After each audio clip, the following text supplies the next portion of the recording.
श्रीनिधिं निधिमपारमर्थिनामर्थितार्थपरिधानदीक्षितम् सर्वभूतसुहृदं दयानिधिं देवराजम् अधिराजमाश्रये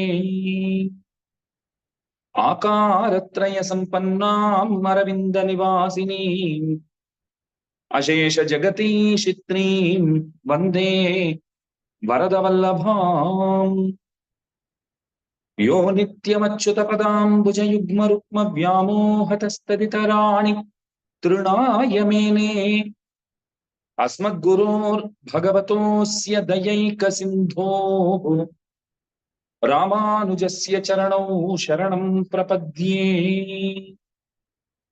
अखिलात्मगुणाभासमज्ञानतिमिरापहम् आश्रितानां सुशरणं वन्दे अनन्तार्यदेशिकम् श्रीमद् रामानुजाचार्य श्रीपादाम्बोरुहद्वयम् सदुत्तमाङ्गसन्धार्यमनन्तार्यमहं भजे। श्रीमते रम्यजामातृमुनीन्द्राय महात्मने श्रीरङ्गवासिने भूयात् नित्यश्रीर्नित्यमङ्गलम्।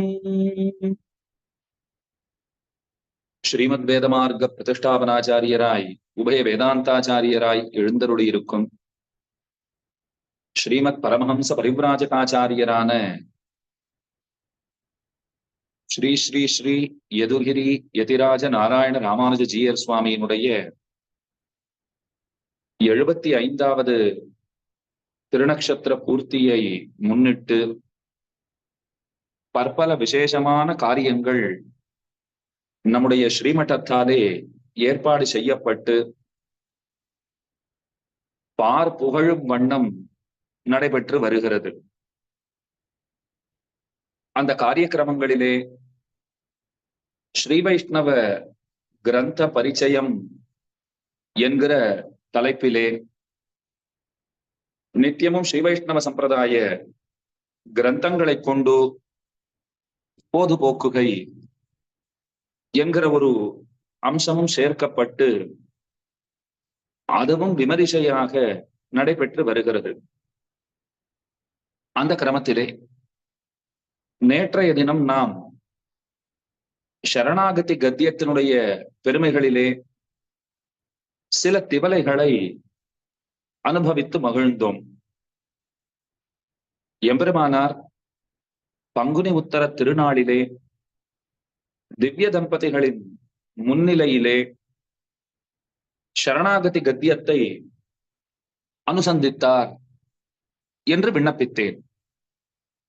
நம் பொருட்டு சரணாகதியை செய்தார். பகவானிடத்துல என்ன பிரார்த்திக்கணுங்கிறதை நமக்கு சொல்லித் தருகிறார் உடையவர். கைங்கரிய பிரார்த்தனை அதுதான் முக்கியமானது. பகவானிடத்துல எதை கேட்க வேண்டும்னால் கைங்கரியத்தை தான் கேட்க வேண்டும். மன மொழி மெய்களாலே அவருக்கே நாம் ஆட்பட்டிருக்க வேண்டும். அனவரதமும் கைங்கரியம் பண்ணுகை, அதைத்தான் பிரார்த்தித்தார். மேலே நாம் வாழும் காலத்திலே இந்த நில உலகிலே அர்ச்சாவதாரம்னு கொண்டாடுகிறோமே, அந்த அர்ச்சையிலே நாம் தொண்டுகள் பல புரிய வேண்டும். உகந்தருளின நிலங்களிலே பிரவணனாய் குணானுபவ கைங்கரியங்களே பொதுபோக்காகையும் என்பது உலகாசிரியர் திருவாக்கு. குணானுபவ கைங்கரியங்கள் அது ரொம்ப முக்கியம். உகந்தருளின நிலங்களிலே பண்ணுகை அது மிக மிக முக்கியம். எம்பெருமானுக்கு நம்மால் இயன்ற கைங்கரியங்களை நாம் செய்ய வேண்டும். அந்த கைங்கரியங்கள் தொடர்ச்சியாக நமக்கு கிடைத்துக் கொண்டிருக்க வேண்டும். இதுதான் முக்கியம். ராமானுஜருங்கிறவர் எப்படிப்பட்டவராக விளங்குகிறார்னால், சரணாகதி கத்தியத்தினுடைய ஆரம்பத்திலே பிள்ளான் அருளி செய்ததாக ஒரு தனியன் நமக்கு காண கிடைக்கிறது. எம்பெருமானார் வேதாந்த சாஸ்திரத்தை ஒரு பச்சை கற்பூரமாக நினைத்துக் கொள்ளுங்கள். அந்த பச்சை கற்பூரம் பரிமளம் மிக்கது, வாசனை மிக்கது. அதை பத்திரமாக வைத்து பாதுகாக்க வேண்டும். எங்கே வைத்து பாதுகாப்பது அப்படின்னால், ஒரு தங்க பேழை இருந்தால் நன்றாக இருக்கும். தங்கத்தாலான பெட்டி ஒன்று இருந்தால் அந்த உயர்ந்த பச்சை கற்பூரத்திற்கு நிகரான வேதாந்த சாஸ்திரத்தை நாம் வைத்து பாதுகாக்கலாகும் என்று கொண்டால், எம்பெருமானாரே அந்த பேழையைப் போலே விளங்குகிறார். அப்படின்னா என்ன அர்த்தம்? அவருக்கு தெரியுமா போலே இன்னொருத்தருக்கு வேதாந்த கருத்துகள் தெரியாதுங்கிறது பொருள். வேத சாஸ்திரங்கள் அனைத்திலும் கரை கண்டவராக ராமானுஜர் விளங்குகிறார் என்பது பொருள். அப்ப தங்க பேழைய போல இருக்கிறார் அந்த எம்பெருமானார். யதிவரர் ஆச்சாரியர்களுக்குள்ளே மிக மிக சிறந்தவர். மற்ற அத்தனை பேருக்கும் சிரோ ரத்னமாக சிரோபூஷணமாக விளங்குகிறார். தலைக்கு அணியாக விளங்குகிறார். தலையணைன்னு நினைச்சுக்காதீங்கோ, தலைக்கு அணி அப்படின்னா ஆபரணம்ங்கிறது அர்த்தம். அதுதான் சிரோபூஷணம், சிரோ ரத்னம்னு சொல்லுகிறோம். அப்படி விளங்குமவரான அந்த ஆச்சாரியரை வணங்குகிறேன் என்று பிள்ளான் அவரை வணங்குகிறார். அப்ப சரணாகதி கத்தியம், அந்த கத்தியத்தாலே கைங்கரியத்தையே பிரார்த்திக்கிறார் உடையவர். இதைத்தான் நேற்றைய தினம் நாம் அனுபவித்தோம். ஒரு சம்வாத ரூபமாக திவ்ய தம்பதிகளுக்கும் எம்பெருமானாருக்கும் இடையிலே நடந்த ஒரு உரையாடல். சில விஷயங்களை உடையவர் பிரார்த்திக்கிறார். அந்த விஷயங்களை நீர் அவசியமாக பெறுவீர், கவலை வேண்டாம், நீர் பெறத் தொடங்கிவிட்டீர் என்று பெருமான் வாக்குறுதி கொடுக்கிறான். இதைத்தான் நேற்றைய தினம் நாம் கண்டு மகிழ்ந்தோம். ஸ்ரீ வைஷ்ணவ சம்பிரதாயத்திலே துவய மகா மந்திரத்திற்கு தனி இடமும் பற்பல சிறப்புகளும் நம்முடைய பூர்வர்களாலே தரப்பட்டுள்ளது. பல மந்திரங்கள் உண்டு. முக்கியமா ரகசிய திரயம்னு கொண்டாடுகிறோம். திருமந்திரம், துவயம், சரமஸ்லோகம், இதத்தான் ரகசிய திரயம்னு சொல்லுகிறோம். ஒரு ஆச்சாரியனிடத்திலே பஞ்ச சம்ஸ்காரத்தை நாம் பெறும்போது அந்த ஆச்சாரியன் நமக்கு உயர்ந்த மந்திரங்களை பரிசாக தருகிறான். அதுல அஷ்டாட்சர மந்திரம்ங்கிறது, அதைத்தான் நாராயண மந்திரம்னு சொல்லுகிறோம்.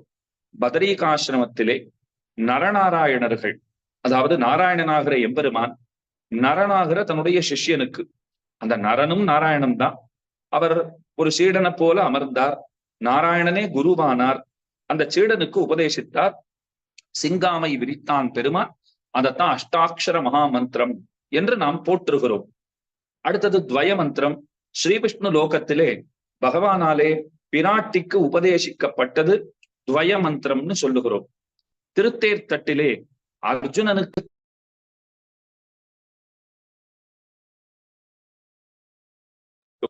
மோக்ஷயிஷ்யாமி மாசுச்சகா என்று சரமஸ்லோகத்தை ரொம்ப ஆச்சரியமாக அர்ஜுனனுக்கு உபதேசித்தான் எம்பெருமான். இதத்தான் ரகசிய திரயம்னு சொல்லுகிறோம். அதுல இந்த துவய மந்திரம்ங்கிறது மிகச் சிறந்ததுன்னு கொண்டாடுகிறோம். அதற்கு முக்கியமான காரணம் என்னன்னா, இந்த துவய மந்திரத்திலே தான் எம்பெருமானுடைய திருவடிகளுக்கு வாசகமான சரணவுங்கிற சப்தம் இருக்கிறது.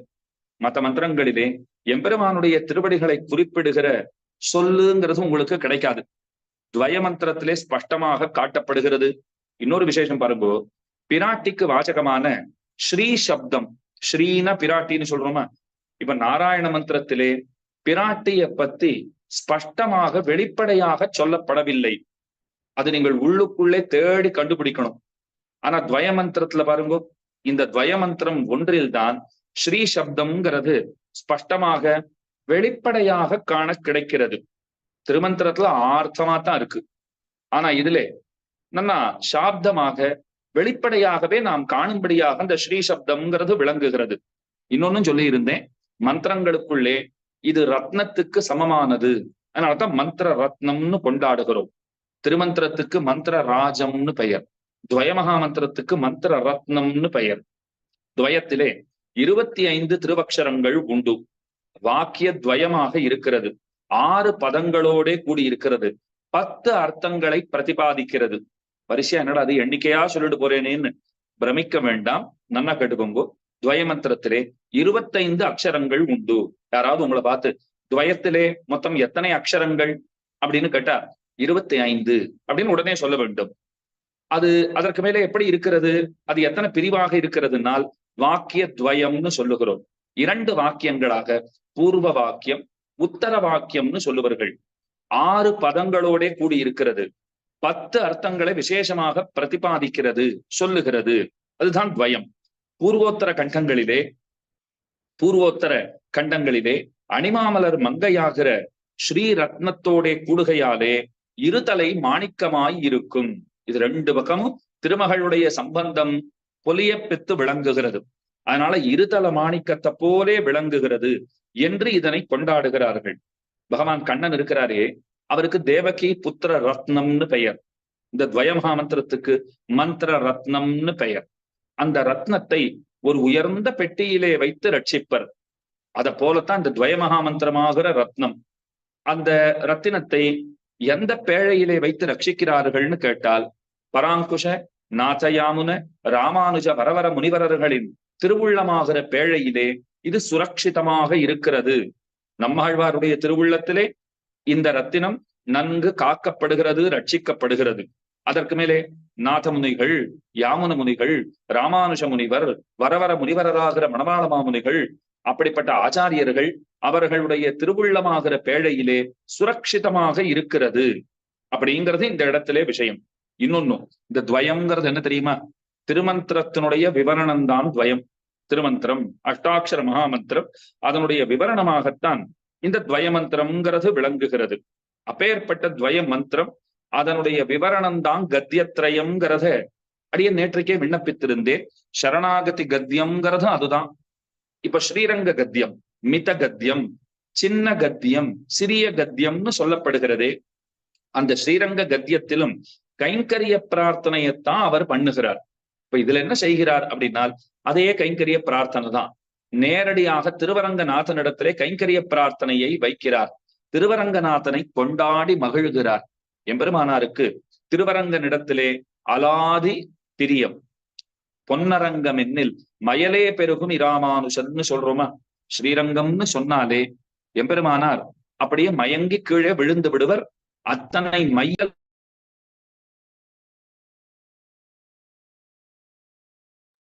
முக்தஸ்மேர மனோகராதரதளம் முக்தா கிரீட்டோஜ்வலம் நுட்டு பராசர பட்டர் அத்தனை கொண்டாடுறாரு இல்லையோ?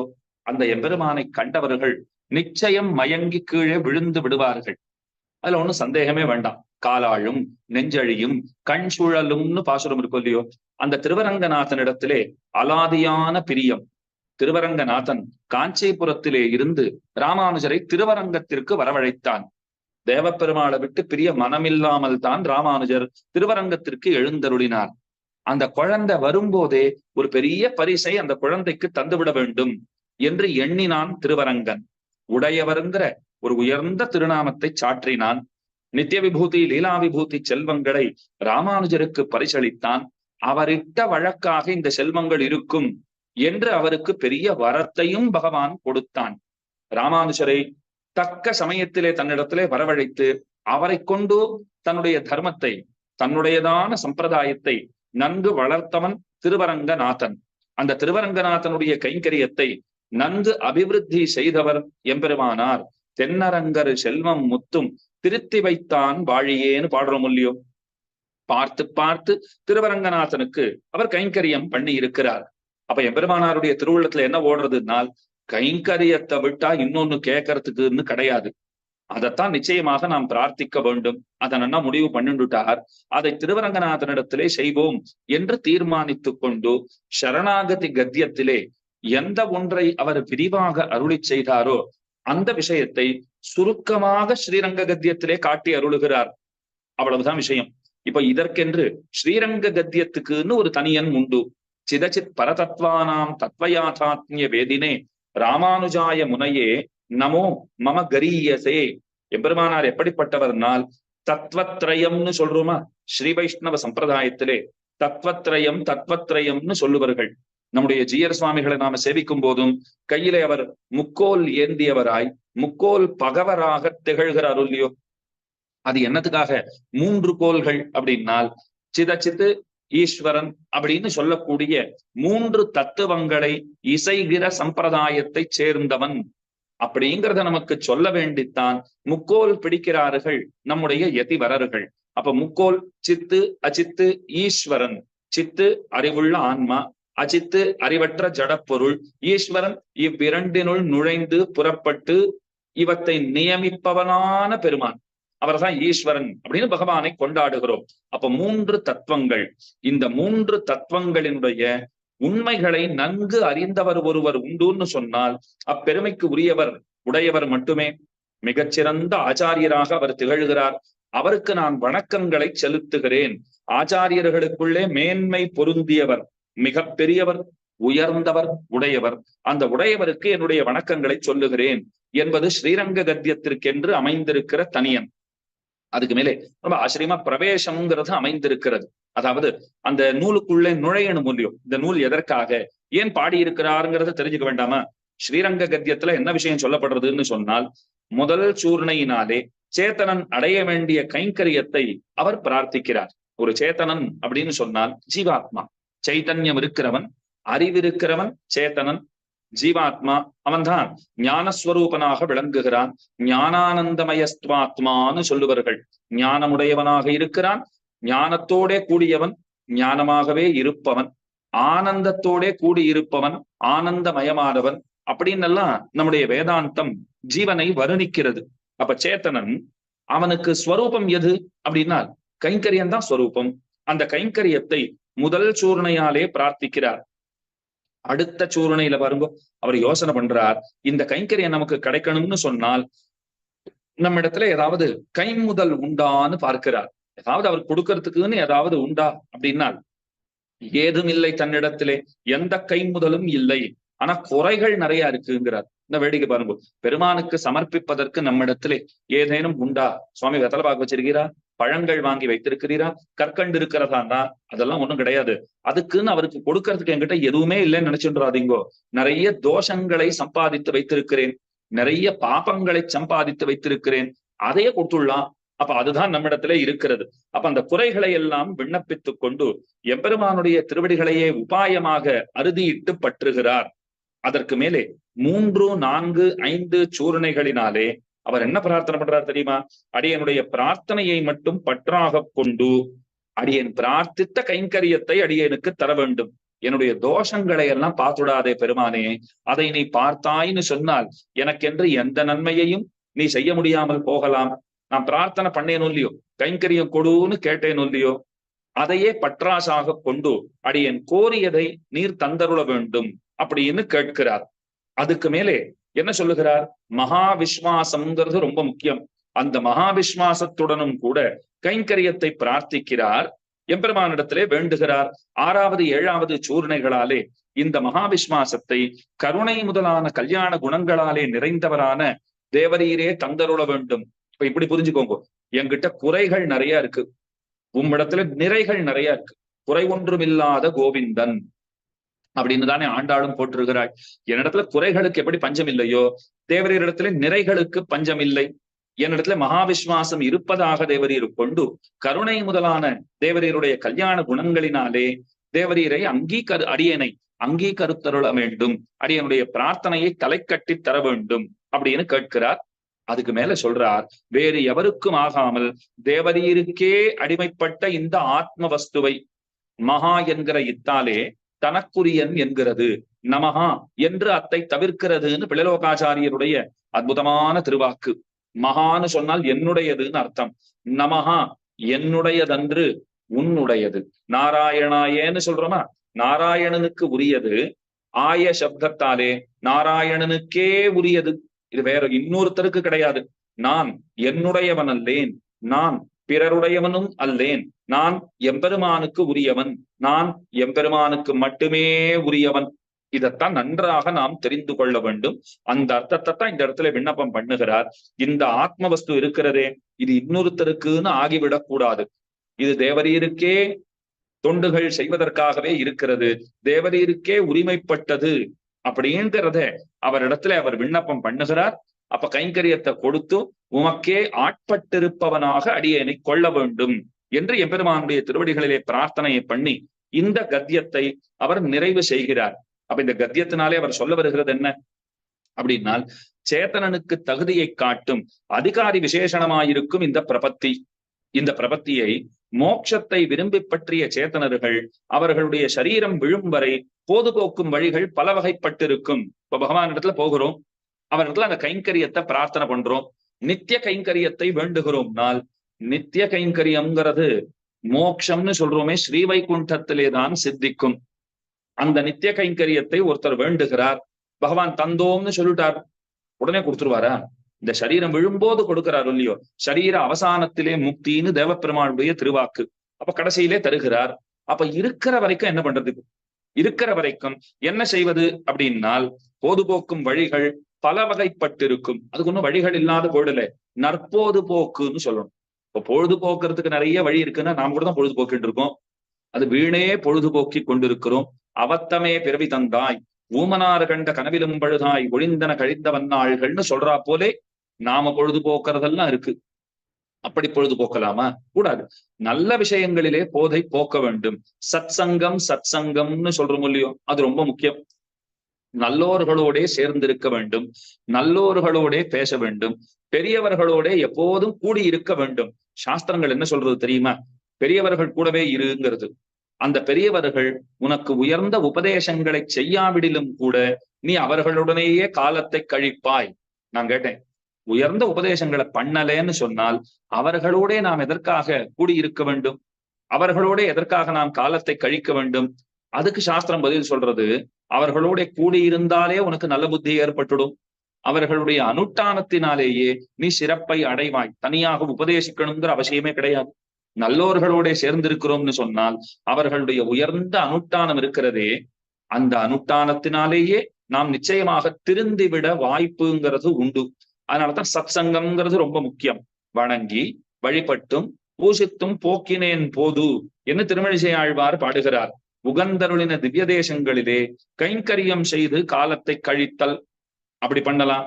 இல்லைன்னா இன்னொன்னு இருக்கிறது, என்னன்னா வேறாக ஏத்தி இருப்பாரை வெல்லுமே மற்றவரை சாத்தி இருப்பார் தவம் அப்படின்னு பகவானுக்கு ஆட்பட்டிருக்கிறவர்கள் அந்த பக்தர்களுக்கு ஆட்பட்டிருக்கைங்கிறது உண்டோ இல்லையோ, எம்பெருமானையே எல்லாமுமாக கொண்டிருத்தல் அது சிறந்ததுதான். அதை விட சிறந்தது எது? அவனையே எல்லாமுமாக கொண்டிருக்கிற அடியவர்களையே நமக்கு எல்லாமுமாக கொண்டிருக்கை, அதைத்தான் சிறந்ததுன்னு கொண்டாடுறா. ஆராதனானாம் சர்வேஷாம் விஷ்ணோராராதனம் பரம். பூஜைகளுக்குள்ளே ரொம்ப சிறந்த பூஜை விஷ்ணு பூஜை. விஷ்ணுவை பூஜிப்பதுங்கிறது மற்ற எல்லா பூஜைகளை காட்டிலும் ரொம்ப சிறந்தது. அந்த விஷ்ணு பூஜையை காட்டிலும் சிறந்தது எதுனால் விஷ்ணு பக்தர்களை பூஜிப்பது, அதுதானே ரொம்ப சிறந்தது. அப்ப அதைத்தான் முக்கியமானதாக சொல்லுகிறார்கள். அப்படி திவ்ய தேசங்களிலே ஈடுபட்டிருக்கிற நெஞ்சை உடையவர்களான பக்தர்கள், அந்த பக்தர்களுக்கு செய்யக்கூடிய ஆராதனம் திருவாராதனம் இருக்கிறதே, அதிலே காலத்தை கழித்தல் அது ரொம்ப ரொம்ப சிறந்தது. இப்ப இதெல்லாம் நம்மளால பண்ண முடியலன்னு வச்சுக்கோங்க. திவ்ய தேசங்கள்ல நம்மளால கைங்கரியம் பண்ண முடியல, கைங்கரியம் பண்ணுகிறவர்களுக்கு அவர்களுக்கும் நம்மளால கைங்கரியம் பண்ண முடியலன்னு சொன்னால் அப்போது என்ன செய்வது? அதுக்கும் வழி சொல்லியிருக்கா. அப்ப என்ன செய்யணும்னா, சீர்கலந்த சொல் நினைந்து போக்காரேல் சூழ்வினையின் ஆழ்துயரை என் நினைந்து போக்குவர் இப்போது என்று நம்மாழ்வார் பாடுகிறார். அப்போ ஒரு வழி இருக்கு. பகவானுடைய கல்யாண குணங்களை அனுசந்தித்துக் கொண்டு, எம்பெருமானுடைய உயர்ந்த குணங்களை அனுசந்தித்துக் கொண்டு நாம் நம்முடைய காலத்தை கழிக்க வேண்டும்.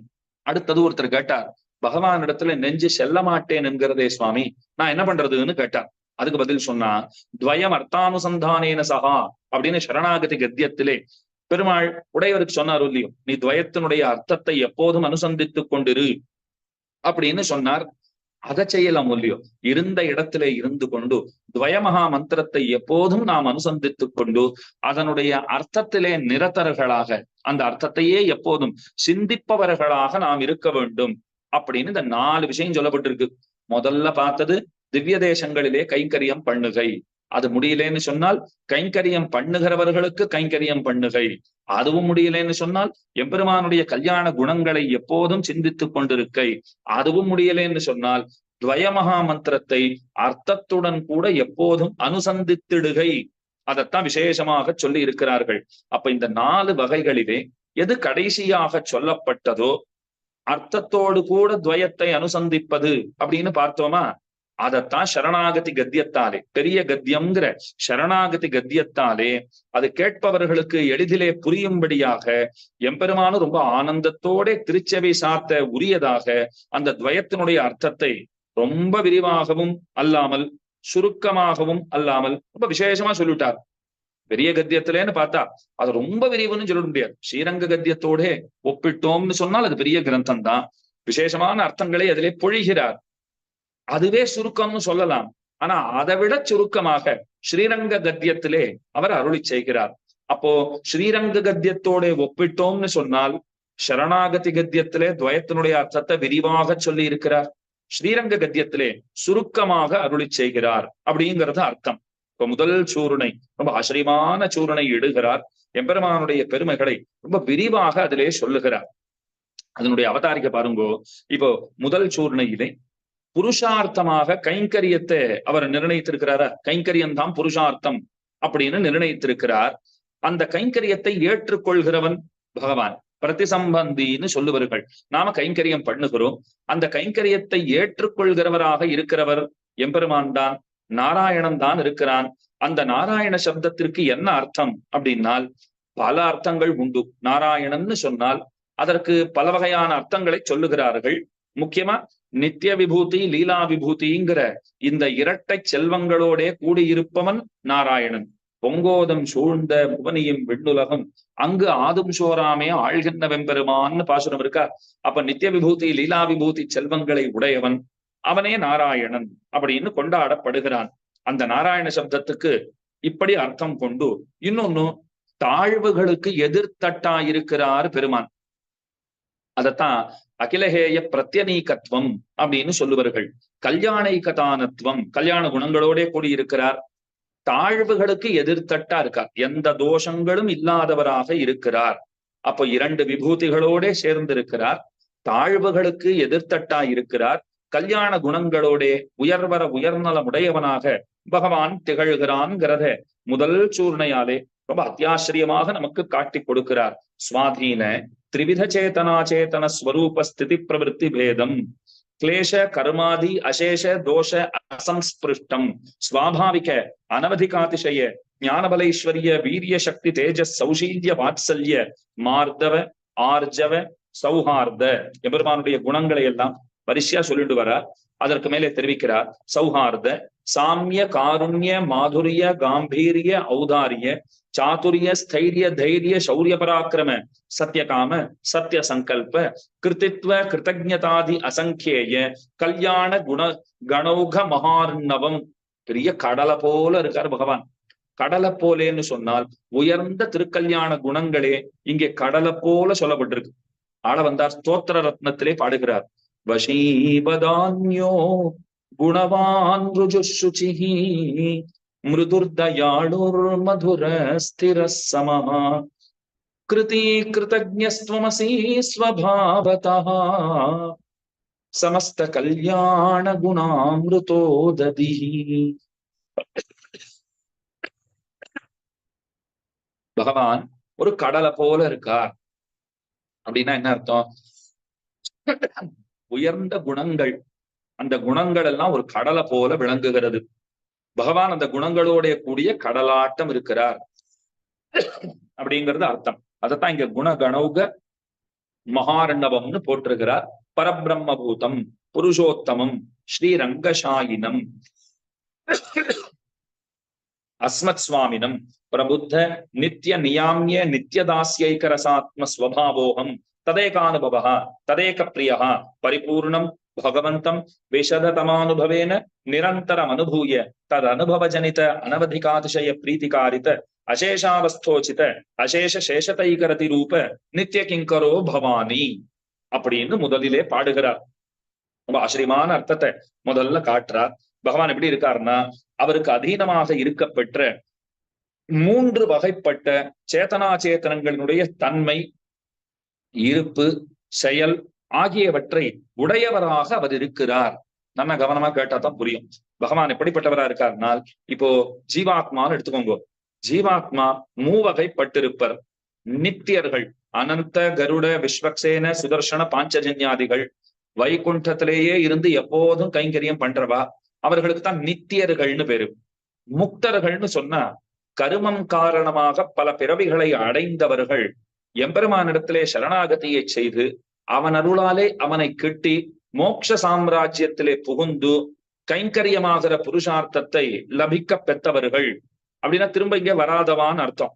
பல தடவை இங்க வந்திருக்கா, பல தடவை இங்கே பிறந்திருக்கிறார்கள், அல்லலுத்திருக்கிறார்கள், பகவானை கிட்டினார்கள், ஆச்சாரிய அனுகிரகத்தாலே மோட்சத்தை பெற்றுட்டார், ஆச்சாரியன் திருவடி சார்ந்தார்கள், அடைந்தார்கள். இப்ப திரும்ப வரமாட்டாடு இல்லையோ? அன்னவர்களுக்கு தான் முக்தர்கள்னு பேர், விடுதலை அடைந்தவர்கள், முக்தி அடைந்தவர்கள். பத்தர்கள்னா இங்கே கட்டுண்டிருப்பவர்கள் தான் பத்தர்கள் அப்படின்னு மூவகைப்பட்ட சேத்தனர்கள். இப்ப சேத்தனர்கள்னா இந்த 3 கேட்டகரி இருக்கு பாருங்க, இதுல வந்துருவா. அதுக்கு மேல சொல்றார், மற்றும் சுத்த சத்துவம் மிஸ்ர சத்துவமாகிற மூல பிரகிருதியும் அதன் காரியங்களும் சத்வசூன்யம் எனப்படும் குணமற்ற காலம், அதாவது சத்வசூன்யம்னு சொல்லப்படுகிற இந்த காலம் இருக்கிறது, முக்குணமற்ற காலம். அந்த 3 வகைப்பட்ட அச்சேத்தனங்கள். இப்ப சேத்தனம்னு சொல்லிட்டா 3 வகைன்னு பார்த்தாச்சு, நித்தியர், முக்தர், பத்தர். அதுக்கு மேல சொல்றாரு பாருங்க, சுத்த சத்துவம் மிஸ்ர சத்துவமாகிற மூல பிரகிருதியும் அதன் காரியங்களும் சத்வசூன்யம் எனப்படும் முக்குணமற்ற காலம்னு 3 வகைப்பட்டிருக்கிற அச்சேதனங்கள் அப்படிங்கிறது. அதுக்கு மேல சொல்றார், இவற்றுக்கு 3 வகைப்பட்ட வேறுபாடுகள் உண்டுங்கிறார். என்னென்ன? ஸ்வரூப பேதம்ங்கிறது உண்டு, ஸ்திதி பேதம்ங்கிறது உண்டு, பிரவருத்தி பேதம்ங்கிறது உண்டு. இவ்வனைத்தையும் தனக்கு அதீனமாக உடையவனான எம்பெருமான். இப்ப 3 வகையான சேத்தனர்களிலே பத்தருங்கிறவர் கர்மத்தாலும் அதனால் உண்டான தேக சம்பந்தத்தாலும் கட்டுண்டு கிடப்பவர், கட்டுப்பட்டு இருப்பவர். முக்தருங்கிறவர் இந்த தலையிலிருந்து விடுபட்டவர். நித்தியர்ங்கிறவர் எப்பவுமே இந்த கட்டுப்பாடே அவருக்கு இல்லை, எப்பவும் இந்த பந்தனத்துக்குள்ள அவர் சிக்கிக்கவே இல்லை, இந்த பந்தம் அதிலே அவர் எப்போதும் அகப்படவே இல்லை. ஸ்வரூப விளக்கம் பெற்றவர்களாய் எம்பெருமானுக்கு எப்போதும் நித்திய கைங்கரியம் பண்ணி கொண்டிருக்கிறவர்கள். 3 வகைப்பட்டவர்கள் இப்படி பார்த்தாச்சா? இப்ப 3 வகைப்பட்ட அச்சேத்தனம்னு பார்த்திருக்கோம். அது என்னன்னா, நித்திய விபூதின்னு சொன்னோமா, அங்க என்ன இருக்குன்னா சுத்த சத்துவம்ங்கிறது அங்க உண்டு. அங்கே ரஜோகுணமோ தமோ குணமோ காண கிடைக்காது, அது சுத்த சத்துவமயமாக இருக்கிறது. இந்த சம்சார மண்டலத்தில் இருப்பது ரஜஸ் தமஸ் இவைகளோட கூடினதான மிஸ்ர சத்துவம். இங்க அடியோட சத்துவம் இல்லைன்னு சொல்ல முடியாது, அது ரஜஸோடும் தமஸோடும் கலந்திருக்கிறது, அதை நினைவிலே கொள்ள வேண்டும். அதுக்கு மேல சொல்றார், சிருஷ்டி முதலானவத்துக்கு உதவி புரிவது எதுனா இந்த முக்குணமுமற்ற காலம்ங்கிற தத்துவம் இருக்கிறதா, அதுவும் ஒரு அச்சேத்தன தத்துவம். அப்போ பரமபதம்ங்கிறது சுத்த சத்துவமயமா இருக்கு. இந்த உலகம்ங்கிறது எப்படி இருக்கிறது? லீலா விபூதி, அது மிஸ்ர சத்துவமாக இருக்கிறது. காலம்ங்கிற தத்துவம் எப்படி இருக்கு? முக்குணங்களும் அற்றதாக இருக்கிறது. இதை நினைவிலே வைத்துக் கொள்ள வேண்டும். அதுக்கு மேலே அதை இன்னும் சற்று விரிவா நாம பார்த்தோம்னா என்ன கிடைக்கும்னால், பத்தருங்கிறவ எப்படிப்பட்டவ தெரியுமா? ஞானம் சுருங்கி இருக்க பெற்ற ஸ்வரூபத்தை உடையவர்கள். அதைத்தான் ஞான சங்கோச்சம்னு சொல்லுவார்கள். ஞானம் சுருங்கி இருக்கிற நிலை, அதிலே அவர்கள் உழலுகின்றார்கள். அனாதி காலமா நிறைய பாபங்களை செய்து வைத்திருக்கிறார்கள். அந்த பாபத்தினுடைய பலனான இன்ப துன்பங்களை அனுபவித்துக் கொண்டிருக்கிறார்கள். அதனால ஸ்திதிங்கிற வாழ்க்கையை நடத்தி கொண்டிருக்கிறார்கள். அதுக்கு மேல என்ன பண்றா? மறுபடியும் புண்ணிய பாபங்களாகிற கர்மத்தின் பிரவருத்தியை உடையவராக இருப்பவர்கள்.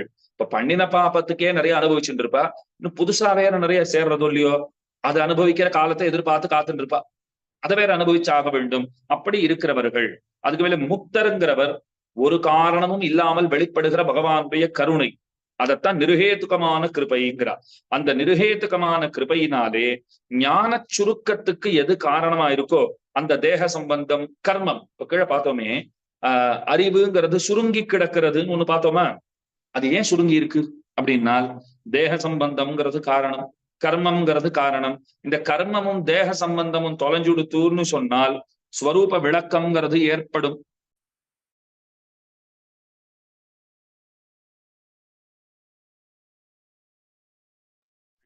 அப்படிங்கிறது விஷயம். அப்ப எம்பெருமானை அவர்கள் கிட்ட பெறுகிறார்கள். அதனாலே வாழ்ச்சியை உடையவர்களாக இருக்கிறார்கள். வாழ்ச்சியே அதனால்தான் அவர்களுக்கு. சோஷ்ணுதே சர்வான் காமானு சக பிரம்மணா விபஷ்சிதா என்ன உபனிஷத்து ஓதுகிறது. இந்த முக்தன் என்ன பண்ணுகிறான்? எல்லா கல்யாண குணங்களையும் சர்வஜனான பகவானோடு கூட இவன் அனுபவிக்கிறான். எம்பெருமானுடைய குணங்களை அனுபவிப்பதாகிற அந்த பிரவருத்தி. அதுக்கு மேல பிரமாணம் காட்டுறா, ஏன ஏன தாத்தா கச்சதி தேன தேன சக கச்சதி தத்யதா தருண வத்சாவத்சம் வத்சோவா மாதரம் சாயாவா சத்வம் அனுகச்சேத்து ததா பிரகாரம் அப்படின்னு பரமசம்ஹிதைங்கிற நூல் நமக்கு சொல்லுகிறது. ரொம்ப அழகான பிரமாணம். ஒரு பசுமாடு அது ஒரு இளங்கன்றோட கூடி இருக்கிறது. அந்த கன்று பசுவையும் அது அந்த பசுவையே தொடர்ந்து கொண்டு போகிறதா? ஒருத்தன் நடந்து போறான்னா நிழல் பின்னாடியே போகிறதா? அப்படித்தான் பரமபுருஷன் எப்படி எப்படி செல்லுகிறானோ இந்த முக்தனும் அப்படி அப்படி கூடவே போகிறான்ங்கிறது இங்கே சொல்லப்பட்டிருக்கிறது. முக்தன் அப்படியே எம்பெருமான் பின்னாடியே போய்கொண்டிருக்கிறான். பவந்தமேவானுச்சரன் நிரந்தரம்னு ஆளவந்தார் ஸ்தோத்திர ரத்னத்திலே பாடுகிறார். அப்படித்தானே கூட கூட போய் அகம் சர்வம் கரிஷ்யாமின்னு கைங்கரியம் பண்ணணும் இல்லையோ? அதைத்தான் இந்த இடத்துல தெரிவிக்கிறார். சரீரத்தால் செய்யப்படும் கைங்கரிய ரூபமான பிரவൃத்தியையும் அதனாலே களிப்புற்று, அதனாலே சந்தோஷமுற்று வாயாலே செய்யப்படும் சாமகானமாகிற பிரவೃத்தியையும் உடையவர்களாய் இருப்பார்கள். எப்பவும் சாமவேதத்தை பாடிட்டு இருப்பா. ஹாவு ஹாவு ஹாவு ஏதத் சாமகாயன்னாஸ்தேனுட்டு. எப்பவும் சாமவேத கோஷம் ஆங்கார வாரம் அது கேட்டுக்கொண்டே இருக்கும். அப்ப நித்தியமுக்தர்கள் இதை பண்ணிட்டே இருக்கா எப்பவும். அதைத்தான் இந்த இடத்துல தெரிவிக்கிறார்கள். நித்தியர் எனப்படுகிறவர்கள் யாருன்னா அவர்கள் சம்சாரத்தினுடைய வாசனையே தொடப்பெறாதவர்கள். இப்ப கீழே முக்தர்களை பத்தி பார்த்தாச்சு. இப்ப நித்தியர்கள்னு சொல்லிட்டா அவர்கள் எப்போதும் சம்சாரத்தையே தொடாதவர்களாக இருப்பார்கள். இந்த முக்தர்களை போல எனக்கோ ஒரு நாள் வைகுண்டத்துக்கு வந்தான்னு கிடையாது. வைகுண்டத்திலேயே இருக்கிறவர்கள். இது அவர்களுடைய ஸ்வரூபம். அப்ப அனாதி காலமாக உள்ளதாய் மேலே வருகிற அனந்த காலத்திலும் நீடிப்பதான கைங்கரிய இன்பத்திலே ஒரு வாழ்ச்சியை உடையவர்கள். எப்போதும் பகவானை கண்டு கொண்டிருக்கும் பிரவೃத்தி. சதா பஷ்யந்தி சூரையான்னு சொல்றோமா? அவர்களுக்கு தான் இமையோர்கள்னு பேரு. ஏன்னா கண் இமைக்கவே மாட்டா. கண் இமைக்காமல் பகவானை தரிசித்துக் கொண்டிருப்பவர்கள் அப்படிங்கிறது தான் அவர்களுக்கு இருக்கிற ஏத்தம். எப்பவும் அஞ்சலி பத்தர்களாய் கைய கூப்பிக்கொண்டு பகவானுக்கு அஞ்சலி பண்ணிட்டு இருப்பா. அவரை எப்பவும் ஸ்தோத்திரம் பண்ணிட்டு இருக்கா. அதுவே அவர்களுக்கு பிரவೃத்தி. அதனாலதான் அவர்களுக்கு நித்தியர்கள்னு பேரு. இப்போ இந்த 3 வகைப்பட்டவர்களை பத்தி நன்னா பார்த்தாச்சு. அதுக்கு மேல தெரிவிக்கிறார் 3 வகைப்பட்ட அச்சேதனம்னு பார்த்தோமா? அந்த அச்சேதனத்துல பாருங்க, பிரகிருதி தத்துவம் சத்வம் ரஜஸ் தமசு என்கிற 3 குணங்களை உடையதாக இருக்கும். எப்பவும் விகாரம்ங்கிறத அடைஞ்சுட்டே இருக்கும். இந்த பிரகிருதிங்கிறது எப்படி இருக்கு? அது சத்வம் ரஜஸ் தமசு அப்படின்னு 3 குணங்களோட கூடி இருக்கு. விகாரம் அடைஞ்சுட்டே இருக்கும். ஒரு மாறுபாட்டை அடைஞ்சுட்டே இருக்கும். அதுதான் அதனுடைய இயல்பாக அமைந்திருக்கிறது. ஜீவர்களுடைய கர்மத்தை ஒட்டி பல தேகங்களாக பரிணாமம் அடைகையாகிற ஸ்திதியை உடையது. இப்ப ஜீவர்கள் அவர்கள் செய்திருக்கக்கூடிய கர்மங்களை ஒட்டி அது பல தேகங்களாக பரிணாமம் அடைகிற ஒரு தன்மையை உடையதாக இருக்கிறது. அந்த ஸ்திதியை உடையதாக இருக்கிறது. ஜீவர்களுக்கு தம் ஸ்வரூபத்தை பத்தியும் பரமாத்ம ஸ்வரூபத்தை பத்தியும் புருஷார்த்த ஸ்வரூபத்தை பற்றியும் உபாய ஸ்வரூபத்தை பற்றியும் விரோதி ஸ்வரூபத்தை பற்றியும் பரமாத்மாவுக்கும் ஜீவாத்மாவுக்கும் உள்ள சம்பந்தத்தை பற்றியும் உண்மை அறிவை மறைத்திடுகை மிக்க விரநிலையும் மையாமுயிர் நிலையும் தக்க நெறியும் தடையாகி தொக்கியலும் ஊழ்வினையும் வாழ்வினையும்னு சொல்றோமா? ஜீவஸ்வரூபம், பரஸ்வரூபம், உபாயஸ்வரூபம், விரோதி ஸ்வரூபம், பலஸ்வரூபம்னு சொல்லுவார்கள். இந்த 5 விஷயங்கள் இதுதான் நிச்சயமா தெரிஞ்சுக்கணும். அர்த்த பஞ்சகம்ங்கிற நீங்க எந்த கிரந்தத்தை வாசித்தாலும் கேட்டாலும் திரும்ப திரும்ப இந்த 5 விஷயங்கள் தான் பேசப்படும், சொல்லப்படும். இத பத்தின ஒரு பெரிய அறிவு ஏற்படாமல் இருப்பதற்கு ஏது காரணம்னா ஏதோ ஒன்று மறைக்கிறது. இந்த பிரகிருத்தினுடைய சுவாவம்ங்கிறது அதுதான். விஷயங்களை தெரிய ஒட்டாமல் மறைப்பதாக அமைந்திருக்கிறது. ஆளவந்தார் பாடுறாரு, காந்தஸ்தே புருஷோத்தம கணிபதி ஷையாசனம் வாகனம் வேதாத்மா விஹகேஸ்வரோ யவனிகா மாயா ஜெகன் மோகினி. ஒரு யவனிகையாட்டங்கிறார். தெர போட்டா போலே எம்பெருமானுக்கும் நமக்கும் இடையிலே ஒரு தெர போடப்பட்டா போலே மாயை பிரகிருதி அது விளங்குகிறதோ இல்லையோ? அப்ப அதனாலதான் நமக்கு நம்ம பத்தியும் தெரியல, அவரை பத்தியும் தெரியலேங்கிறது இங்கே சொல்ல வந்திருக்கிற விஷயம். அது மறைக்கிறது. அப்ப நித்திய விபூதியில் உள்ள அச்சேதன திரவியம், இப்ப நித்திய விபூதி அங்கேயும் அச்சேதன திரவியம் உண்டு. அது எப்படிப்பட்டதுன்னா நித்திய விபூதி அச்சேதன திரவியம்னு சொல்றோம் இல்லையோ? அது எப்படிப்பட்டது அப்படின்னால் அது 5 உபனிஷத்துக்களால் ஆனது, பஞ்சோபனிஷன்மயமானதுன்னு சொல்லுவா. ரஜஸ்தமோ குணங்கள் கலக்காத சுத்த சத்வமயமாக இருப்பது, எப்போதும் ஒரே மாதிரி இருப்பது, அது அதனுடைய ஸ்வரூபம். இதெல்லாம் பார்த்தாச்சா? இப்ப 3 வகைப்பட்ட சேத்தனர்களை பத்தி பார்த்தாச்சு. 3 வகைப்பட்ட அச்சேதனங்கள்னு சொல்றோமே, அதையும் பார்த்துட்டு வருகிறோம். இப்போ நித்திய முக்தர்களுடைய கைங்கரியத்துக்கு வட்டில் படிக்கம் முதலானவையாக மாறுவது எம்பெருமானுடைய ரட்சண செயலுக்கு உறுப்பாக வியூக விபவ ரூபங்களை உடையதாவது ஆகியவை இதனுடைய ஸ்திதி. அதனுடைய ஸ்திதிங்கிறது எப்படி இருக்கு அப்படின்னால், கைங்கரியம் பண்றதுக்கு அங்கேயும் வட்டில் உண்டு, அங்கேயும் படிக்கம்ங்கிறது உண்டு. திருப்படிக்கம் படிக்கம்னுவா. இன்னைக்கு நிறைய பேர் அதை ஸ்படிகம் தான் சொல்லுவா. கோயிலுக்கு போனோம்னா சுவாமி பெருமாளுக்கு புதுசா ஸ்பட்டிகம் வாங்கி சமர்ப்பிச்சேன்பா. ஸ்பட்டிகமான்ட்டு நம்ம மேல நிமிந்து பார்த்தா ஏன்னா படிகாரம்னு பழைய நாள்லாம் கட்டி வச்சிருப்பா, ஸ்பட்டிகம் மாதிரி ஒரு கல்லை கட்டி தொங்க விட்டுருப்பா, அதைத்தான் சொல்றாருன்னு பார்த்தா இல்ல கீழே பாருங்கன்னு அவர் திருப்படிக்கம்னு பேரு. அது நல்லா தெரிஞ்சுக்கணும். சொல்லும் போது படிக்கம்னு சொல்லலாம், திருப்படிக்கம்னு சொல்லலாம், ஸ்பட்டிகம்னு சொல்லக்கூடாது. அத்தை அப்படின்னா என்னன்னா, எம்பெருமானுடைய திருப்பவளத்திலே அர்க்கபாத்தியாச்சமனியாதிகள்லாம் சமர்ப்பிக்கிறோம். அப்ப ஆச்சமனியும் பெருமானுடைய திருப்பவளத்திலே சமர்ப்பித்த பிற்பாடு அதை ஒரு பாத்திரத்திலே திரும்ப பெற்றுக்கொள்கிறோம் இல்லையோ, அதற்குத்தான் படிக்கம்னு பேரு. அப்ப அந்த மாதிரி மாறுவது அதெல்லாம் அங்க தேவையா இருக்கும் இல்லையோ. அப்போ அந்த நித்திய விபூதியில் உள்ள அச்சேதன திரவியம் பஞ்சோபனிஷன்மயமாக இருக்கிறபடியினாலே சுத்த சத்வமயமாக அது விளங்குகிறது. எப்போதும் ஒரே மாதிரி இருப்பது, அதுதான் அதனுடைய ஸ்வரூபம். இப்ப ஸ்வரூப ஸ்திதி பிரவிற்த்தி ஒன்னொன்னுக்கும் இந்த மூணுத்தையும் பார்த்துட்டு வரும். இப்ப ஸ்வரூபத்தை பார்த்தாச்சு, அதற்கு மேலே ஸ்திதிங்கிறது என்ன அப்படின்னால் அது வட்டுலா படிக்கமா என்ன தேவையோ அங்க கிடைக்கிறது இல்லையோ.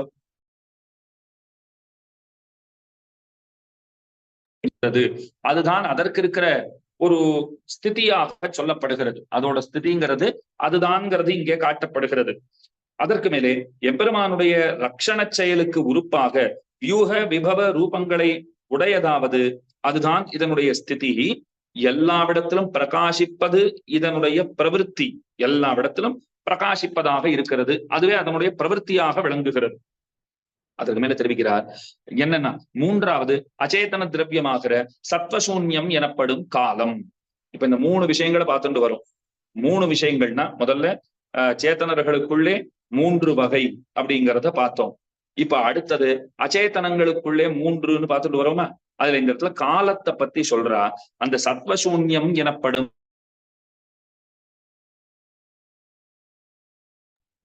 பிரகிருதிக்கு இருக்கிற மூன்று குணங்களும் அற்றதாக இது இருக்கும். காலம்ங்கிற தத்துவம் இருக்கிறதே, பிரகிருத்தியினுடைய குணங்கள் அற்றதாக, மூன்று குணங்களும் அற்றதா இருக்கும், ஒருபடிப்பட்டதா இருக்கும். அது அதனுடைய ஸ்வரூபம். அதுக்கு மேல நிமிஷம்னு இருக்கு, காஷ்டைன்னு இருக்கு, முகூர்த்தம் இருக்கு, இப்படி பல நிலைகள் இருக்கா. அப்ப பிரகிருத்தியிலிருந்து உண்டான பொருள்களையும் பிரகிருத்தியோட சேர்ந்த சேத்தனர்களையும் நடத்தி செல்வது எல்லாம் காலத்துக்கு உட்பட்டுத்தானே நடக்கிறது. அதுதான் காலத்தினுடைய ஸ்திதி. எல்லா பொருள்களுடைய உற்பத்தி அழிவு முதலானவற்றை பிரவൃத்திகளாக உடையதாக இருக்கும் அப்படின்னுட்டு மூவகைப்பட்ட சேத்தனர்களுடையவும் அச்சேதனங்களினுடையவும் சத்தாஸ்திதி பிரவൃத்திகளை பகவான் தனக்கு அதீனமாக கொண்டிருக்கிறான்.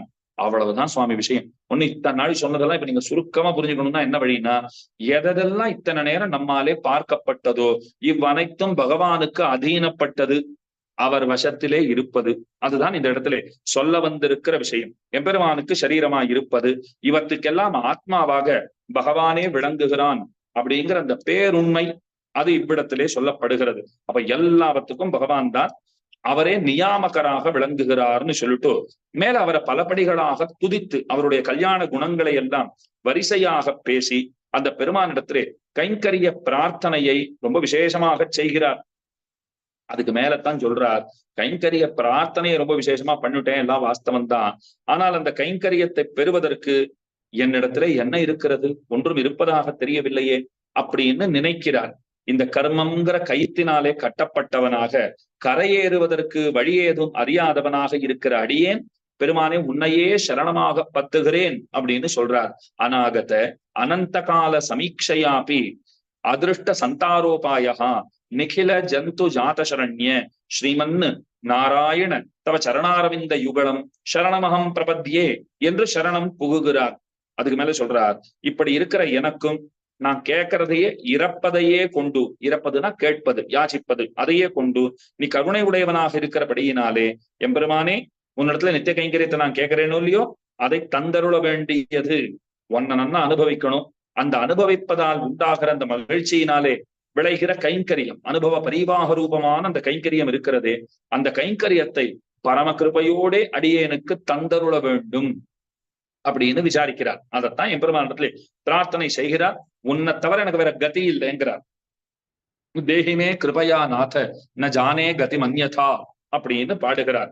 பகவான் பார்த்து சொல்றார், நீதான் செந்தாமரை கண்ணன், எல்லா நிலைகளுக்கும் உரிய உனக்கு செய்யக்கூடிய சகலவித கைங்கரியங்களிலும் ருச்சியை உடையேனாம் படி என்னை செய்தருள வேண்டும் அப்படின்னு பிரார்த்திக்கிறார்.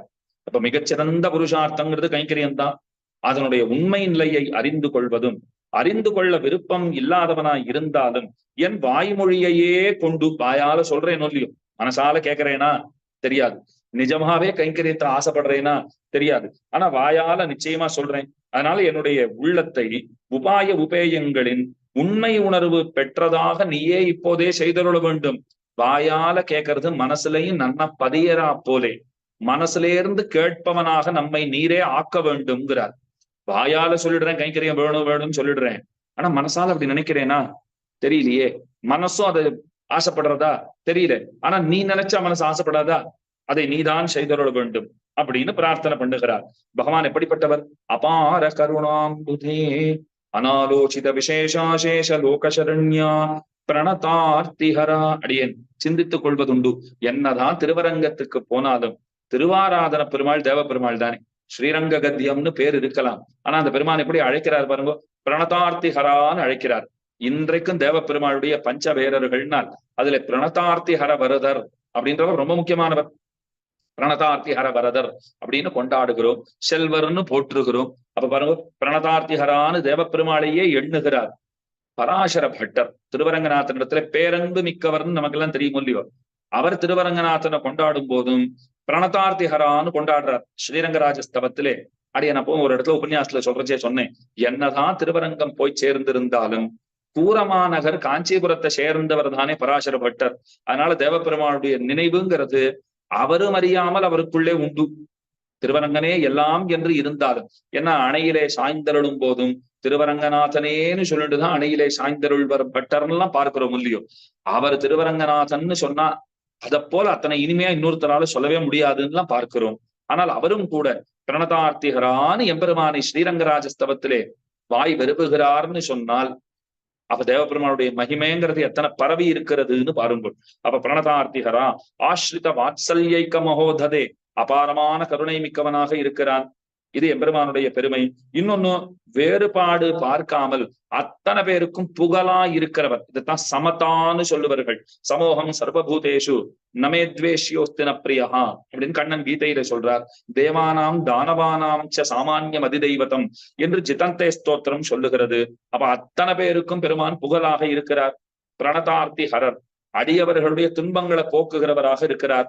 ஆஸ்ரித வாத்சல்யைக்க மகோததே, அடியவர்களிடத்திலே வாத்சல்யமுடைய ஒரு கடலை போல விளங்குகிறார். அனவரத விதித நிகில பூத ஜாத யாதாத்மியா, எல்லாத்தினுடைய உண்மையையும் எப்போதும் அறிந்தவராக பகவான் விளங்குகிறார். அப்படின்னு இதையெல்லாம் விண்ணப்பம் பண்ணுகிறார். எம்பெருமானுடைய பெருமைகளை பல படிகளாக சொல்லிக் கொண்டு வருகிறார். சத்யகாமா, சத்ய சங்கல்பா, ஆபத் சகா, காகுத்ஸ்தா, ஸ்ரீமன் நாராயணா, புருஷோத்தமா, ஸ்ரீரங்கநாதா, மமநாத நமோஸ்துதே. எம்பெருமான் எப்படிப்பட்டவரா இருக்கார் அப்படின்னா சத்தியகாமனாக இருக்கிறார், எல்லா விருப்பங்களையும் அடைந்தவராக இருக்கிறார். சத்திய சங்கல்பா, நினைத்ததை செய்து முடிக்க வல்லவராக இருக்கிறார். எதை நினைக்கிறாரோ அதை செய்பவராக இருக்கிறார். ஆபத் சகா, ஆபத்து காலங்களிலே அவரை போல ஒருத்தரால உதவுவதுங்கிறது முடியுமா? முடியாது. அதற்கு மேலே கருணா காகுத்ஸ்தன், ககுத்ஸ்த வம்சத்திலே ராமபிரானாக திருபவதரித்தவன், திருமகளோட எப்போதும் கூடியிருக்கிறவர். அதைத்தான் அகலகில்லே இறைவன் அலர்மேல் மங்க உரமாறுபான்னு பாடினார் ஆழ்வார். எப்போதும் திருமகளோட கூடியிருப்பவர் நாராயணன், புருஷோத்தமன், ஸ்ரீரங்கநாதன், என்னுடைய நாதன்கிற ஸ்ரீரங்கநாதன் திருவரங்க செல்வன், திருவரங்கத்திற்கே தலைவராக இருக்கிறவர். எல்லாம் வாஸ்தவம் தான். ஆனா என்னுடைய நாதன்னு சொல்லும் போது எனக்கு இன்னமும் அது பெருமையாக தெரிகிறது. எனக்குன்னு அவர் இருக்கார். நம்ம இடத்துல இருக்க வேண்டிய முக்கியமான அத்தியாவசாயம், உறுதிப்பாடு அதுதான். நமக்கென்று அவர் இருக்கிறார். சேலை கண்ணியரும் பெரும் செல்வமும் நன்மக்களும் மேலா தாய் தந்தையும் அவரே இனின்னு ஆழ்வாருடைய பாசுரம். மாதா பிதா பிராதா நிவாச சரணம் சுகிருத்து கதிகி நாராயணஹான்னு உபனிஷத்து ஓதுகிறது. அப்ப நமக்கு எல்லாமுமாக இருக்கிறவருங்கிறவர் அவர்தானே. அவரைத்தான் நாம அனைத்துமாக நமக்கு கொண்டிருக்க வேண்டும். நமக்கு எல்லாமே அவர்தாங்கிற அந்த எண்ணத்தோடே நாம் இருக்க வேண்டும். மமநாதா, என்னை சேர்ந்தவனே, எனக்கு நாயகனேங்கிறது அர்த்தம். எனக்கு நாயகனே, எனக்கு சுவாமியாக இருக்கிறவனே அப்படிங்கிறது இந்த இடத்துல பொருளாக சொல்லப்படுகிறது. இப்ப சுவாமியா இருக்காருனால் என்னை பாத்துக்கிறதுங்கிறது அவருடைய பொறுப்புங்கிறது இந்த இடத்திலே தேரும். என்னை பாத்துக்கிறதுங்கிறது சுவாமி, அது அவரோட பொறுப்பு சுவாமி. என்ன நன்னா அவர் பார்த்து கொள்ளுகிறார். அவர் இருக்கும்போது நாம கவலைப்பட வேண்டியதே கிடையாது அப்படிங்கிறது பொருள். மமநாத, எனக்கு நாதனே, எனக்கு சுவாமியே. சுவாமினா சொத்தை உடையவருங்கிறது பொருள். ஸ்வம்னா சொத்துங்கிறது அர்த்தம். சீதா பிராட்டி ரொம்ப அழகா சொன்னார். ஷரைஸ்து சங்குலாம் கிருத்வா லங்காம் பரபலார்த்தனா மாம் நயேத்யதி காகுஸ்தா தஸ்ய சதுருஷம் பவேத்துன்னா. என்ன சொல்ல வர்றாருன்னா, இங்க இருந்து போகணும், ராமன் கிட்ட போகணும், எல்லாம் உண்மைதான். ஆனா எந்த முயற்சியும் நான் ஏன் செய்ய வேண்டும்? அவர் நாதனாக இருக்கிற போது, அவர் சுவாமியாக இருக்கிற போது என்னை காத்து என்னை அழைத்து செல்லுகிறார்னு சொன்னால் அது அவருக்கு பெருமை. அவரை சேர்ந்தவள் நான், என்னை ரட்சித்துக் கொள்கிற பொறுப்புங்கிறது எனக்கு கிடையாது. ஸ்வரக்ஷனே ஸ்வான்பயம்னு சொல்லுவார்கள். கூடாது இல்லையோ? இப்ப நாம ரட்சித்துக் கொள்ள முடியும்னால், ரட்சித்துக் கொள்ள முடியுமா? முதலிலே ஈஸ்வரனை ஒழிய வேற யாரும் நமக்கு ரட்சகரே கிடையாது. நாமும் நமக்கு ரட்சகர் அல்லர்கள், அடுத்தவர்களும் நமக்கு ரட்சகர்களாக ஆக மாட்டார்கள். அவர்தான் ரட்சகர். ரட்சித்தாலும் அவர்தான் ரட்சிக்க வேண்டும். களைவாய் துன்பம் களையாதொழிவாய் களைக்கண் மத்திலேன்னு பாசுரம் வேதாந்தாச்சாரியார் ரொம்ப அழகா சொல்றார். ரட்சித்தாலும் நீதான் ரட்சிக்கணும். துவயி ரக்ஷதி ரக்ஷகை கிமன்யைஹி. ரட்சித்தாலும் நீதான் ரட்சிக்கணும். நீ ரட்சிக்க மாட்டேன்னு சொல்லிட்டாலும் இன்னொரு இடம் போறதுக்குன்னு இருக்கா? ஆழ்வார் பாட்டு அப்படியே மொழிபெயர்த்திருக்காரு பாருங்க. ரட்சணம்னா அதை பகவான் தான் செய்யணும். அவர் தன்னால முடியாதுன்னுட்டா அவரே முடியாதுன்னு சொல்ல போறது இல்லை. ஒரு வார்த்தைக்கு வச்சுக்கோங்க, அவர் முடியாதுன்னு சொல்லிட்டார்னால், அவரே முடியாதுன்னுட்டா வேற யாரால ரட்சிக்க முடியும்? அவரே கைவிட்டுட்டார்னா இன்னொருத்தரால நம்மள கரை சேர்க்க முடியுமா? காப்பாற்றத்தான் முடியுமா? நிச்சயமாக முடியாது. அப்ப ரட்சிப்பவர்னா அவர்தான் ரட்சிப்பவர். நம்மை ரட்சிப்பவராக அவரே விளங்குகிறார். மமநாதா, ஸ்ரீரங்கநாதான்னு கொண்டாடுறார். ஸ்ரீரங்கம்ங்கிற க்ஷேத்திரம். ஸ்ரீரங்கத்துக்கு ஸ்ரீ நர்மரங்கம்னு ஒரு பேர் உண்டு. எந்த இடத்துல தாயார் ரொம்ப ஆனந்தமாக இருக்கிறாளோ, தாயார் ஆனந்தமாக நாட்டியம் ஆடுகின்றாளோ, தாயாருடைய செல்வாக்கு அது அதிகம் இருக்கிற இடம் ஸ்ரீரங்கம் அப்படின்னு கொண்டாடுகிறோம். ஸ்ரீனா தாயார், ரங்கம்னா ஒரு மேடைன்னு வச்சுக்கோங்க. அப்போ திருவாகிற பிராட்டி எவ்விடத்துல ஆனந்த தாண்டவம் ஆடுகின்றாளோ அதுவே ஸ்ரீரங்கம். இப்ப பிராட்டிக்கு பிடிச்சதுனாலதான் பகவானுக்கு திருவரங்கம் பிடிக்கும், இது ஒரு பொருள். இல்ல திருவரங்கம் பெருமானுக்கும் பிடித்தமான இடம். ஸ்ரீராப்தேகே மண்டலாத் பானோஹோ யோகினாம் ஹிருதயாதபி ரதிம் கதோ ஹரிஹி யத்ர ரங்கமிதி அபிதீயதேன்னு சொல்லுவார்கள். என்ன அர்த்தம்னா, திருப்பார்கடல்ல இருப்பதை காட்டிலும், யோகிகளுடைய ஹிருதயத்திலே வசிப்பதை காட்டிலும் எவ்விடத்திலே பகவானுக்கு மிகுந்த அலாதியான ஆனந்தம்ங்கிறது ஏற்பட்டதோ அந்த விடத்திற்குத்தான் ஸ்ரீரங்கம் அப்படிங்கிறது பெயர்.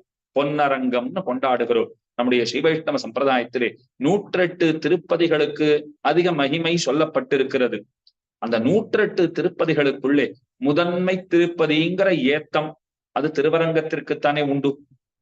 ஸ்ரீரங்கம்னு சொல்லிட்டா நீங்க எந்த ஊருக்கு போயிட்டு வந்தாலும் சரி, எங்க வேணாலும் சுத்து, கடைசியில அரங்கனை வந்து சேவின்னு சொல்லுவார்கள். திருவரங்கநாதனை போய் சேவிச்சாதான் எங்க போய் சுற்றி வந்ததும் சுற்றி வந்ததாகவே கருதப்படும். அதுதான் முக்கியமான விஷயம்.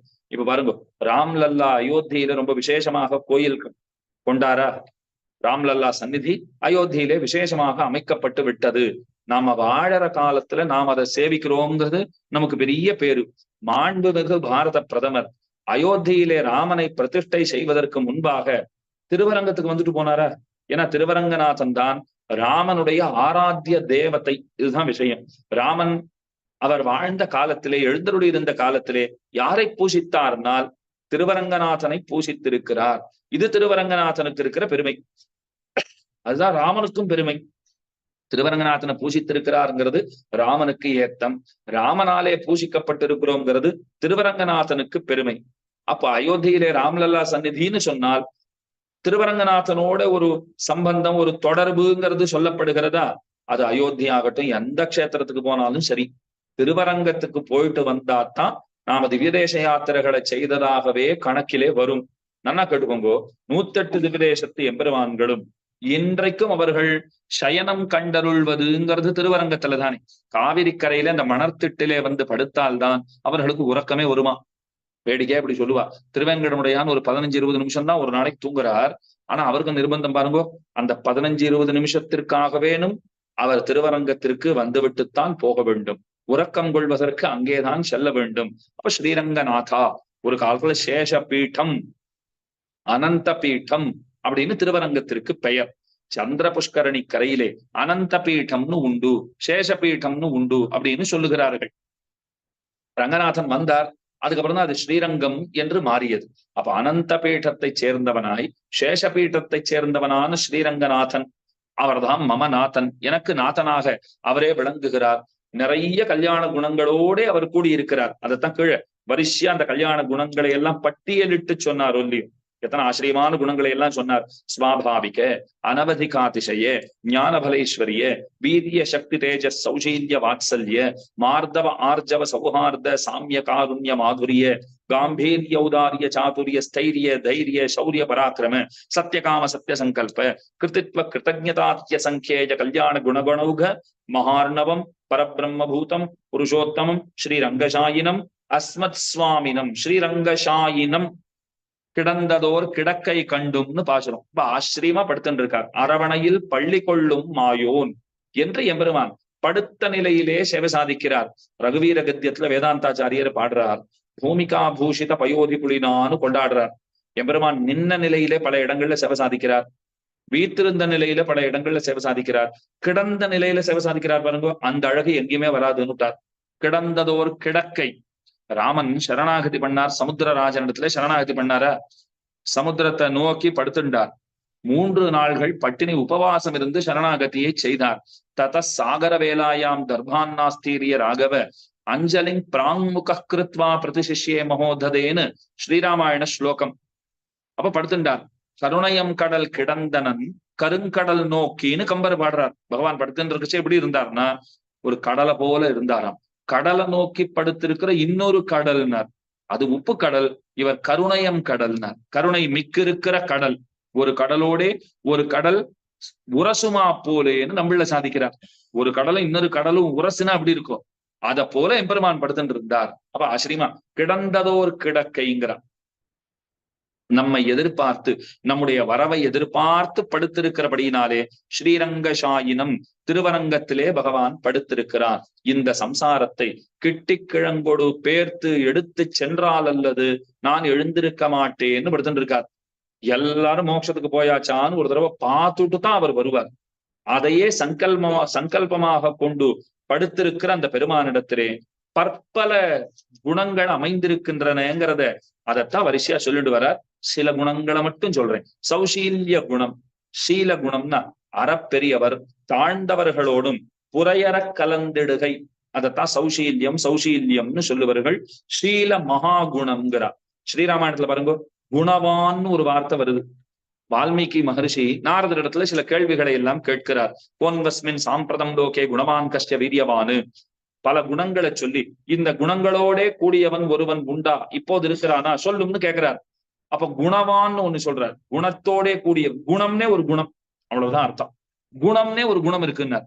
குணம்னு எந்த குணத்தை சொல்லுவதுனால் சௌசீல்யமாகிற குணம்ங்கிறார். சௌசீல்யம் சீல குணம் எளிவரும் இயல்பினன்னு ஆழ்வாருடைய பாசுரம். அந்த குணத்தையே இவ்விடத்திலே சொல்லுகிறார். அப்ப பெருமான் அறப்பெரியவனாக இருந்தாலும் மேன்மை மிக்கவனாக இருந்தாலும் தன்னுடைய மேன்மை குணத்தை எல்லாம் வெளிக்காட்டிடாமல் ஒரு சுலபன கீழே இறங்கி வந்துடுறாரோ இல்லையோ, சீல குணத்தை எளியவனாக நம்மிடையே வந்து கலக்கிறான். அதைத்தான் ஆண்டாளும் பாடுறா. உந்தன்னை பிறவி பெருந்தனை புண்ணியம் யாமுடையோம் புறவொன்னுமில்லாத கோவிந்தாங்கிறான். நீ வந்து பிறந்தாய், எங்கள் கூட்டத்திலே நீ வந்திருக்கும் போது, எங்களை அடைவதற்காகவே எங்கள் குலத்திலே நீ வந்து பிறந்திருக்கும் போது, உன்னை அடைவதற்கென்று தனிப்பட நாங்கள் செய்ய வேண்டியது ஏதேனும் உண்டோ என்று எம்பெருமானை குறித்து கேட்கிறாள். அப்ப பாருங்க, கோபாலத்துவம் ஜுகுப்சிதம் வெறுக்கத்தக்கதான இந்த நிலவுலகத்திலே வந்தான் பெருமான். இடைச்சாதிங்கிறது ஒரு சாதாரண சாதி இல்லையா? அந்த சாதியிலே பகவான் அவதரித்தான்னு சொன்னால் இன்னைக்கு அந்த சாதி தான் உயர்ந்த சாதின்னு சொல்லலாம். ஏன்னா பகவான் அவதரிச்சிருக்காரு. எம்பெருமானையே தங்கள் குலத்திலே அவர்கள் பெற்றிருக்கிறார்கள்னு சொன்னால் அவர்களுக்கு நிகர் இன்னொருத்தர் உண்டாங்கிறது தான் இந்த இடத்துல சொல்ல வந்திருக்கிற விஷயம். அப்போ சௌசீல்ய குணத்தோட கூடியவனாய் வாத்சல்யமாகிற குணமும் தன்னிடத்திலே உடையவனாக எம்பெருமான் இருக்கிறான். வாத்சல்யம்னு சொன்னால் கன்றினுடைய அழுக்கை காதலிக்கிற பசுவை போலே. ஞானசாரத்துல அருளாள பெருமானார் பாடுறார், தன் கண்ணின் வழுவன்னோ காதலிப்பது அன்றதனை ஈன்று கந்த ஆங்கிறார். பசுமாடு ஒரு கன்றை ஈன்றதுன்னு சொன்னால் அந்த கன்றுக்குட்டிக்கு மேல இருக்கிற அழுக்கை எல்லாம் நானா சப்பு கொட்டி சாப்பிட்டுடுறதா? அதை போலத்தான் தோஷ போக்கியத்துவம் குன்னனைய குத்தம் செய்யினும் குணம் கொள்ளும் இன்னு முதலாக வெண்ணெஞ்சே என்னும் புறனுரையே ஆயினும் பொன்னாழி கையான் திறனுரையே சிந்தித்திருன்னு பொய்கை ஆழ்வார் பாடுறார். செய்த குத்தம் நத்தமாகவே கொள் ஞாலநாதனே என்று திருமழிசைப்பிரான் பாடுறார்.